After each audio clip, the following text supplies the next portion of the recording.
waktunya kita akan mendengarkan dari sebagian kebenaran firman Tuhan. Sekali lagi untuk saya ajak Bapak Ibu untuk kita berdoa. Bapak, kami bersyukur kami telah mendapatkan kesempatan untuk boleh memuji, menyembah Engkau, dan bahkan kami boleh mendengarkan kesaksian untuk bagaimana Tuhan masih terus bekerja sampai hari ini. Karena itu sore hari ini Tuhan, kami menyiapkan hati kami, biar Roh Kudus berbicara di tengah-tengah kami, menolong kami, mengurapi setiap kami, memampukan untuk kami bisa menangkap kebenaran itu, dan kami boleh menerapkannya di dalam kehidupan kami, dan juga urapi hamba-Mu, supaya bisa menyampaikan dengan bahasa yang sederhana, dengan kalimat yang mudah dimengerti. Di dalam nama Yesus kami serahkan seluruhnya ke dalam tangan-Mu, ambil alih sepenuhnya Roh Kudus, di dalam nama Tuhan Yesus kami berdoa dan mengucap syukur. Amin. Baik, izinkan saya akan share screen terlebih dahulu.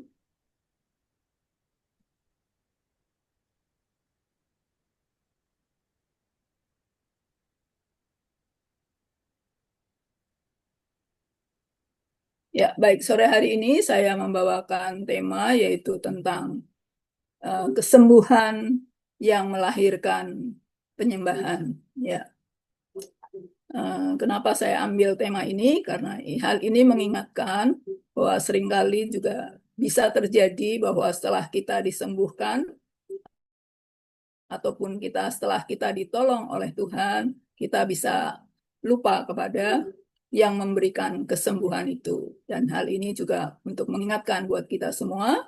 Dan yang kedua juga bahwa ada hubungannya antara kesembuhan dengan penyembahan.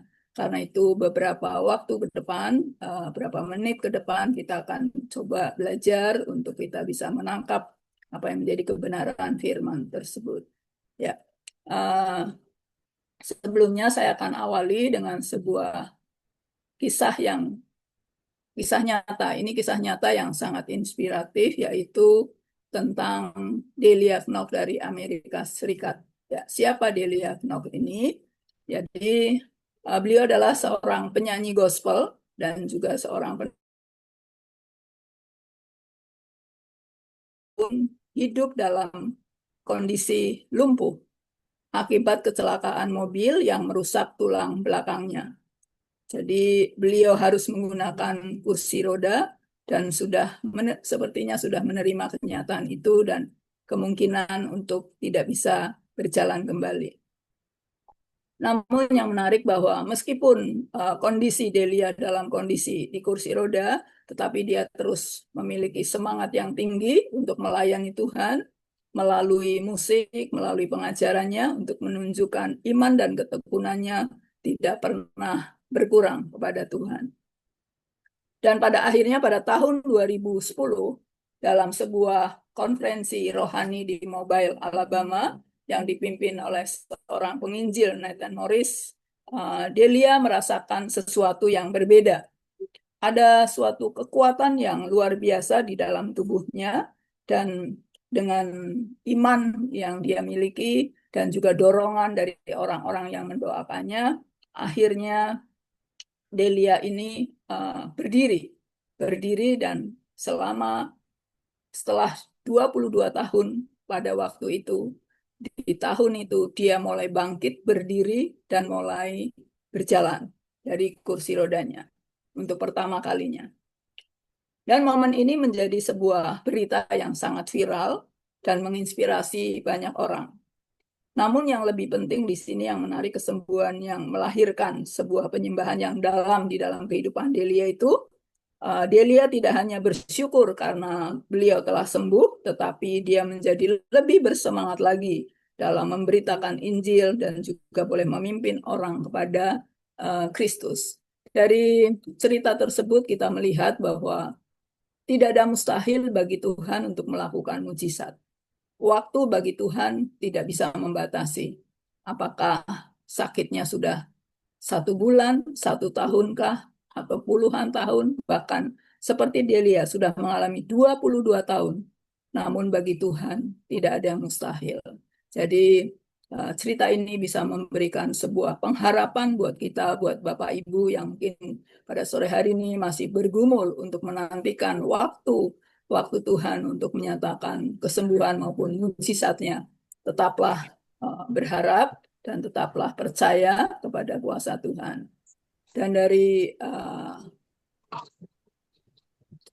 tema sore hari ini saya coba bawakan firman, kita bawa masuk di dalam firman Tuhannya, yaitu tentang sebuah kisah. Kisahnya dari Lukas pasal 17 ayat 12 sampai dengan 18.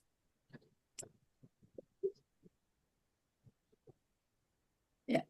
Ketika mereka memasuki suatu kampung, 10 penderita kusta berdiri dari jauh sambil berseru, "Yesus, Guru, kasihanilah kami." Yesus memandang mereka sambil berkata, "Pergilah kepada imam Yahudi dan tunjukkan bahwa kalian sudah sembuh." Sementara mereka berjalan, penyakit mereka sembuh. Seorang dari mereka kembali kepada Yesus sambil berseru, "Puji Tuhan, saya telah sembuh." Ia sujud di hadapan Yesus dan menyatakan terima kasih atas apa yang telah dilakukan Yesus baginya. Orang ini adalah orang Samaria yang dipandang hina. Yesus bertanya, "Bukankah aku menyembuhkan 10 orang? Mana yang 9 lagi? Hanya orang asing inikah yang kembali untuk memuliakan Allah?" Ya, dari perikop ini kita melihat bahwa peristiwanya adalah kejadian ini dikatakan bahwa ada 10 orang yang sama-sama sakit kusta. Dan mereka sama-sama juga bersepakat menyadari bahwa mereka membutuhkan pertolongan Tuhan, memohon belas kasihan Tuhan. Dan akhirnya 10 orang kusta ini juga sama-sama berseru dan mereka sama-sama semuanya disembuhkan. Namun di sini yang menarik, hanya satu yang kembali kepada Tuhan untuk bersyukur dan untuk menyembah. Dan kita lihat apa yang terjadi.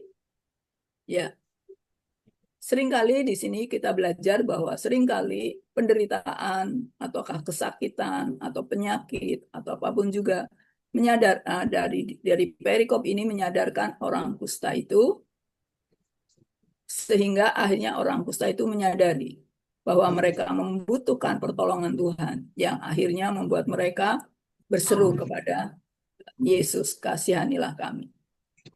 Ya, bahkan terkadang Tuhan mengizinkan melalui penderitaan, melalui penyakit, melalui kondisi apapun juga yang kita alami, hal itu dapat membuka hati kita untuk kita semakin menyadari bahwa kita butuh, benar-benar membutuhkan pertolongan.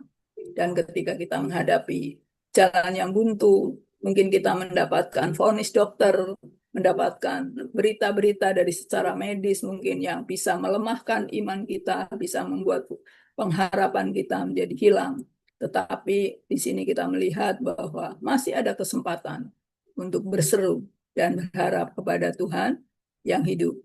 Jadi jangan pernah berhenti untuk terus berharap. Ya. Dan kita juga melihat bagaimana proses kesembuhan itu terjadi pada 10 orang yang sakit kusta itu. Dan di sini kita melihat bahwa ketaatan dari sebuah iman sebelum mengalami kesembuhan. Ya, di sini pada waktu orang kusta itu datang kepada Yesus, Yesus tidak menumpang tangan, Yesus belum menyembuhkan, tetapi Yesus hanya menyuruh untuk pergi, memperlihatkan dirinya kepada imam Yahudi. Dan yang menariknya di sini bahwa 10 orang kusta itu mereka semuanya pergi. Tindakan dalam iman itulah mereka mengalami kesembuhan pada waktu perjalanan menuju untuk memperlihatkan kepada imam Yahudi. Jadi mereka sembuh di tengah perjalanan. Dan di sini kita melihat bahwa sebuah ketaatan kecil, ketika dia mendengar suaranya dan dia taat melakukannya, itu mendatangkan mujizat. Ya, mungkin ada sesuatu yang Tuhan katakan juga bisa terhadap kita. Dan kita belajar di sini ketika kita membina dan membangun sebuah terus hubungan untuk membuat kita semakin mengerti akan setiap tuntunan Tuhan. Bisa jadi hal-hal yang kecil yang kita dapatkan dari Tuhan itu bisa melahirkan, bisa mendatangkan sebuah kesembuhan. Dan hasilnya apa di sini? Dikatakan bahwa hasilnya hanya satu yang kembali. Satu orang itu juga orang Samaria, seorang Samaria yang nggak dianggap oleh bangsa Yahudi, oleh bangsa Israel, namun satu-satunya yang kembali, yang tahu untuk bersyukur dan menyembah, untuk memuliakan Tuhan. Ini mengingatkan kepada kita untuk ketika kita sudah mendapatkan pertolongan Tuhan, jangan lupa untuk kita datang kepada sumbernya, untuk merindukan lebih dalam lagi. Dan ini banyak orang yang disembuhkan, namun hanya sedikit yang kembali untuk menyembah dan memuliakan Tuhan. Dan Tuhan tidak berhenti untuk hanya sampai menyembuhkan, tetapi Tuhan merindukan sebuah hubungan yang lebih dalam. Dan akibatnya apa? Akibatnya bahwa kesembuhan di sini melihat bahwa kesembuhan itu melahirkan sebuah penyembahan, dan juga sebaliknya, penyembahan bisa mendatangkan juga kesembuhan. Jadi kesembuhan dan penyembahan itu memiliki hubungan yang timbal balik. Banyak kesaksian dan contoh-contoh dari Alkitab juga, maupun cerita pengalaman dari orang-orang yang mengalaminya. Karena penyembahan juga mendatangkan kesembuhan, kelepasan, dan meringankan rasa sakit dan kelegaan. Contohnya, Daud ketika mengalami penderitaan, mengalami stres, mengalami tekanan batin, Daud memilih untuk menyembah di tengah-tengah luka. Di tengah-tengah Daud belum ditolong Tuhan, tetapi dia memilih untuk menyembah. Dan akhirnya penyembahan itu membawa ketenangan dan juga kekuatan secara rohani di dalam kehidupan Daud. Juga Paulus dengan Silas ketika dia di penjara dan terbelenggu, dan dia sebelum belenggu itu lepas, dia memilih untuk memuji dan menyembah Tuhan. Dan akhirnya belenggu itu terlepas dan dia juga dibebaskan. Dan contoh yang lain, ini ada kesaksian seorang pria yang sakit kronis, mengatakan bahwa saat ia menyembah secara rutin dan rasa sakitnya itu berkurang secara signifikan. Bukan karena tubuhnya langsung sembuh, tapi ketika dia menyembah, fokusnya bukan lagi kepada penyakitnya, tetapi penyembahan itu membawa kita fokus kepada Tuhan yang menciptakan. Tapi hatinya dipenuhi dengan hadirat Tuhan. Ketika dipenuhi dengan hadirat Tuhan dan sukacita, yang itu dapat melampaui rasa sakit. Karena ternyata pada waktu kita bersukacita, kita memuji Tuhan dan melahirkan sukacita, sukacita itu akan melahirkan hormon, baik hormon endorfin maupun dopamin yang bisa menghilangkan rasa sakit, sehingga rasa sakit itu akan berkurang dan akhirnya bisa melewati sebuah proses sampai menunggu apa yang Tuhan kerjakan dalam kehidupannya. Jadi betapa hubungannya, betapa luar biasa antara kesembuhan dengan penyembahan. Jadi jangan menunggu untuk sudah sampai sembuh total untuk baru kita membangun dan membina hubungan yang lebih dalam dengan Tuhan melalui penyembahan, pujian, tetapi di sini merupakan sebuah proses juga untuk menolong menuju sebuah kesembuhan. Ya. Nah, kita juga akan melihat 4 penghalang untuk menerima mukjizat. Ya. Ibrani 3 ayat 15 berkata, pada hari ini jika kamu mendengar suaranya, jangan keraskan hatimu. Ya, di sini kita belajar jangan mengeraskan hati terhadap firman Tuhan, jangan fokus dengan pikiran maupun cara kita sendiri. Contoh, kalau seandainya orang yang tadi 10 orang sakit kusta tadi, seandainya dia berpikir dengan caranya bahwa dia belum sembuh, kenapa sudah disuruh pergi? Kalau dia mengandalkan pikirannya, kenapa Tuhan Yesus tidak menumpangkan tangan lebih dulu dan sembuh baru disuruh pergi? Tetapi ketika dia belajar untuk terus taat kepada firman-Nya, dia memperoleh mukjizat. Contohnya, Naaman juga seorang yang sakit kusta. Ketika dia menemui Nabi Elisa, Dia berpikir bahwa kenapa Nabi Elisa tidak keluar untuk menumpangkan tangan, untuk mendoakan dia supaya dia sembuh. Kenapa dia hanya menyuruh melalui bujangnya Gehazi supaya dia membenamkan diri di sungai Yordan. Dan dia hampir-hampir saja untuk tidak mengalami mukjizat ketika dia hampir tidak mau mengikuti apa yang menjadi petunjuk daripada Elisa. Ya, tapi di sini untung ada yang mengingatkan supaya belajar untuk mengikuti. Walaupun mungkin yang kita pikirkan cara Tuhan menyembuhkan, cara Tuhan menolong kita, kadang mungkin tidak sesuai dengan harapan kita, tidak sesuai dengan apa yang kita pikirkan. Tapi di sini kita belajar untuk pentingnya kita belajar untuk mengikuti apa yang Tuhan mau dan Tuhan kehendaki. Ya. Penghalang yang kedua yaitu yang dialami oleh orang-orang dari Nazaret, yaitu masalah ketidakpercayaan atau kurangnya iman. Itu yang menghalangi untuk mukjizat juga bisa terjadi.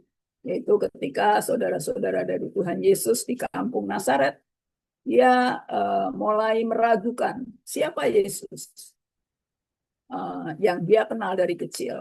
Sehingga membuat dia meragukan, dia percaya sehingga mukjizat itu tidak banyak terjadi.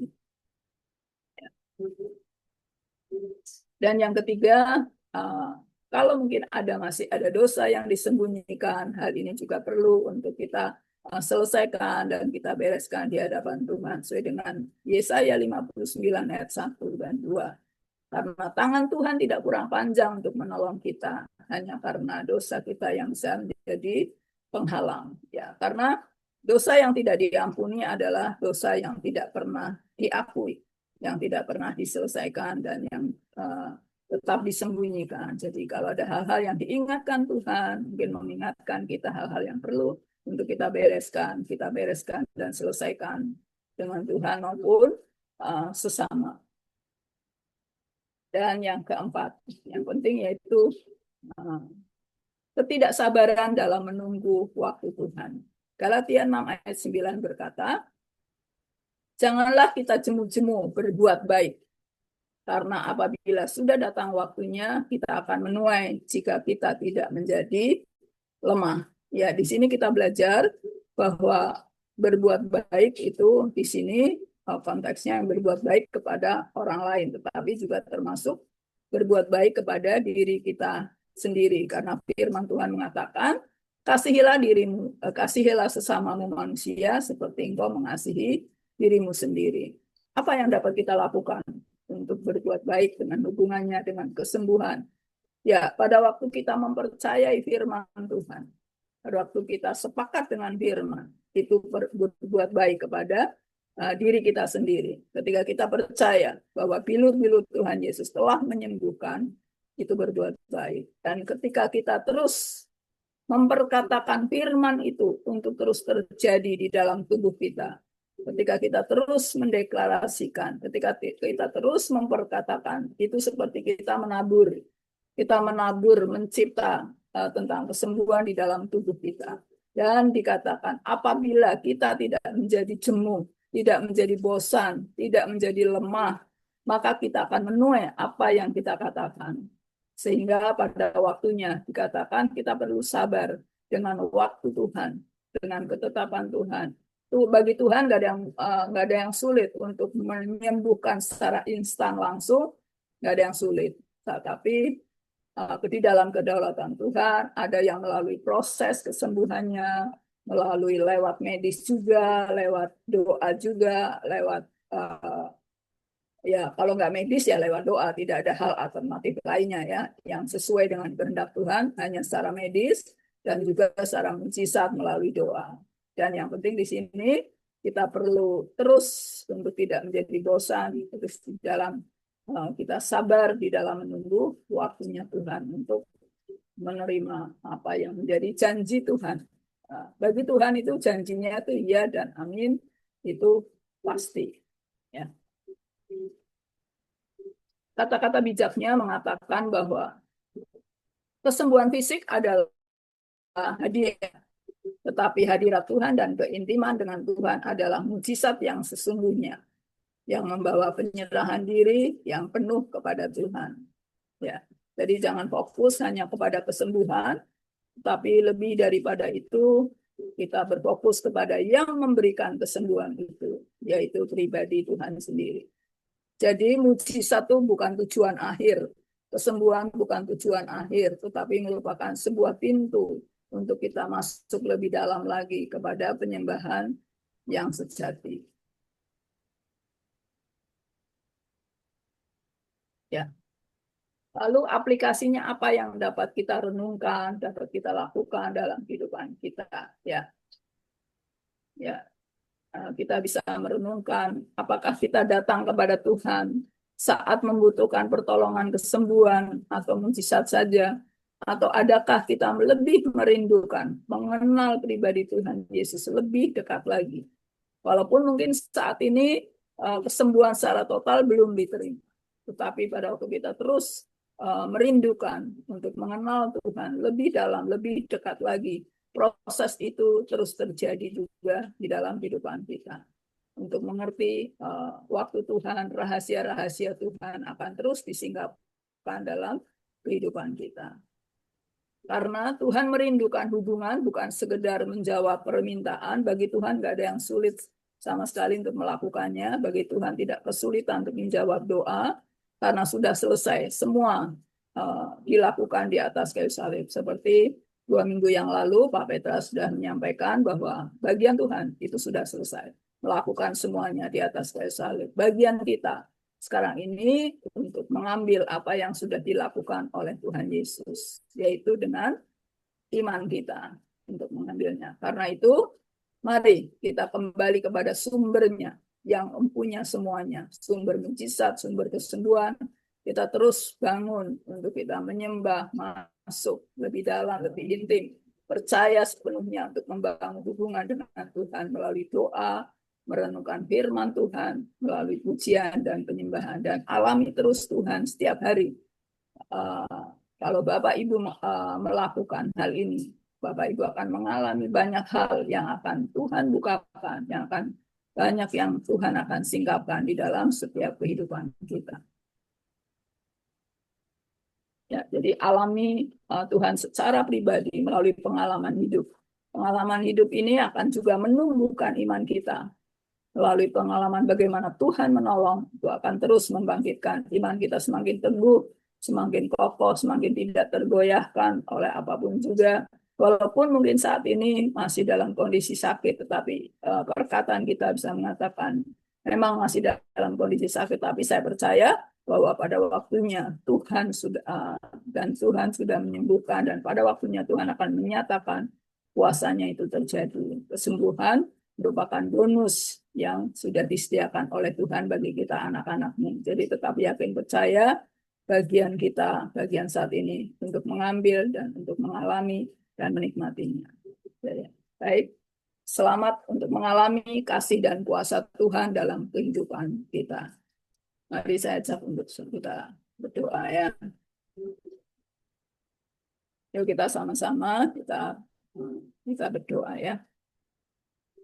Bapak, kami bersyukur ya Tuhan karena Engkau sebagai pencipta buat setiap kami, Engkau juga memiliki, merindukan untuk kami boleh terus melalui salib Kristus. Tuhan Yesus sudah menyelesaikan, sudah memulihkan hubungan kami dengan Bapa di surga, sehingga kami boleh bisa mengalami kedekatan yang lebih dekat lagi dengan Engkau melalui kehidupan, baik itu doa, pujian, penyembahan, melalui firman Tuhan yang boleh terus akan membangkitkan iman kami semua, untuk kami boleh menerima apa yang menjadi janji Tuhan, apa yang sudah dilakukan oleh Tuhan Yesus di atas kayu salib, yaitu bahwa bilur-bilur Tuhan Yesus telah menyembuhkan kita semua, dan bahkan Tuhan Yesus sudah menyelesaikan masalah dosa, sudah diselesaikan oleh Tuhan Yesus, sehingga kami boleh memiliki jaminan hubungan yang dipulihkan dengan Bapa di surga.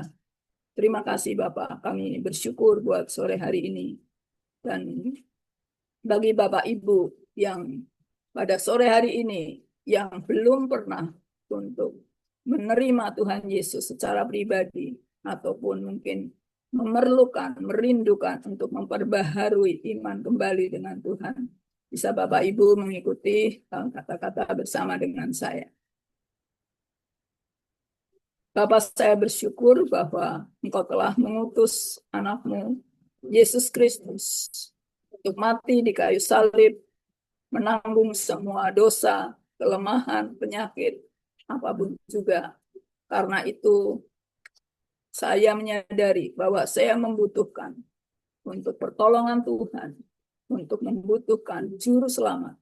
Karena itu, ampuni semua dosa-dosa saya, dan saya minta darah Kristus untuk menyucikan saya, dan saya membuka hati untuk mengundang Tuhan Yesus, menjadikan Yesus sebagai Tuhan satu-satunya, penguasa di dalam kehidupan saya pribadi.